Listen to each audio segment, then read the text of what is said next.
तुम्ही अजूनही ट्रॅक्टरने पेरणी करताय का? मग एकदा हा व्हिडिओ नक्की बघा, कारण आज आपण पाहणार आहोत तिफणीने पेरणी कशी करायची आहे, तिफणीने पेरणीचे फायदे काय आहेत आणि ट्रॅक्टरच्या तुलनेत खरंच ती परवडते का याबद्दलची संपूर्ण माहिती आपण आजच्या व्हिडिओमध्ये जाणून घेणार आहोत। तरी शेतकरी मित्रांनो, तुम्ही हा जो व्हिडिओ आहे नक्की शेवटपर्यंत पहा आणि तुम्ही जर आपल्या चॅनलवर नवीन असाल तर चॅनलला सबस्क्राइब नक्की करून घ्या, जेणेकरून आपल्या व्हिडिओची नोटिफिकेशन तुम्हाला सर्वात आधी मिळेल। चला तर शेतकरी मित्रांनो, आपण व्हिडिओला सुरुवात करूया। तर नमस्कार शेतकरी मित्रांनो, स्वागत आहे तुमचं ॲग्रोनॉमिस्ट पूजा या युट्यूब चॅनलवर। आज मी आलेली आहे माझ्या शेतामध्ये आणि तुम्ही पाहू शकता की तिफणीने सोयाबीनची पेरणी जी आहे ती चालू आहे। तर अनेक शेतकरी विचारतात की आजच्या काळामध्ये सोयाबीन तिफणीने पेरणे योग्य आहेत का? चला तर प्रत्यक्ष शेतामधून आपण जाणून घेऊया। तर सर्वात अगोदर बघूया की तिफणीने पेरणी कशी करायची आहे।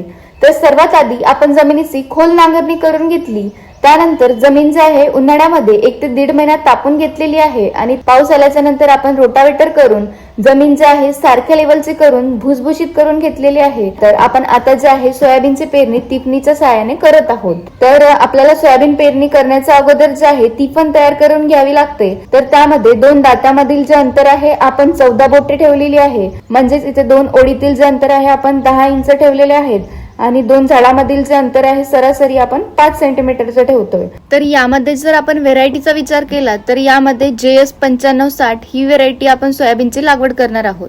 आणि सर्वसाधारणपणे सोयाबीनची पेरणी करताना बियाणे 5 सेंटीमीटरच्या आत खोल जाऊ नये याची आपल्याला काळजी घ्यायची आहे। आणि जेव्हा आपण तिफणीने पेरणी करतोय तेव्हा बैलाचा वेग जो आहे तो एकसारखा ठेवा, जेणेकरून पेरणी जी आहे एकसारखी होईल। तर या प्रकारची पेरणी जी आहे आपल्याला तिफणीने करून घ्यायची आहे। त्यानंतर बघूया की तिफणीने पेरणीचे फायदे काय आहेत। तर सर्वात अगोदर म्हणजे डिझेलचा खर्च वाचतोय। दुसरा फायदा म्हणजे लहान शेतकऱ्यांसाठी परवडणारी पद्धत आहे, म्हणजेच 5 एकरपेक्षा जर कमी जमीन असेल तर अशा शेतकऱ्यांसाठी परवडणारी पद्धत आहे।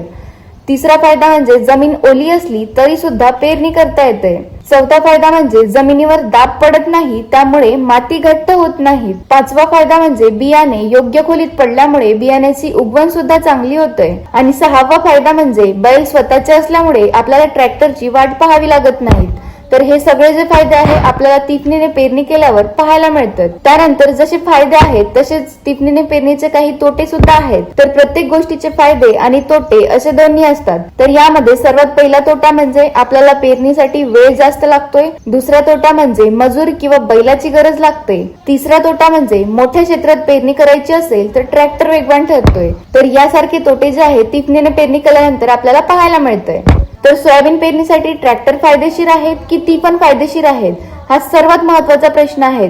जर तुमच्याकडे 1 ते 5 एकर जमीन असेल, स्वतःचे बैल असतील आणि खर्च कमी ठेवायचा असेल तर अशा वेळी तिफणीने पेरणी करणे हा सर्वात चांगला पर्याय आहे। पण तुमचे क्षेत्र जर मोठे असेल, वेळ सुद्धा कमी असेल तर मग अशा वेळी ट्रॅक्टरने पेरणी योग्य ठरू शकतोय। माझ्या मते आणि माझ्या अनुभवानुसार जर तुमच्याकडे 1 ते 3 एकर शेती असेल आणि स्वतःचे बैल असतील तर तिफण पद्धत अजूनही चांगला पर्याय आहे। पण जर तुमच्याकडे 5 एकरपेक्षा जर जास्त जमीन असेल तर ट्रॅक्टरने पेरणी करणे अधिक फायदेशीर ठरतंय, कारण शेतीत सर्वात मौल्यवान गोष्ट म्हणजे योग्य वेळ। 2-3 दिवसांचा उशीर कधी कधी क्विंटल मध्ये उत्पादन कमी करू शकतोय।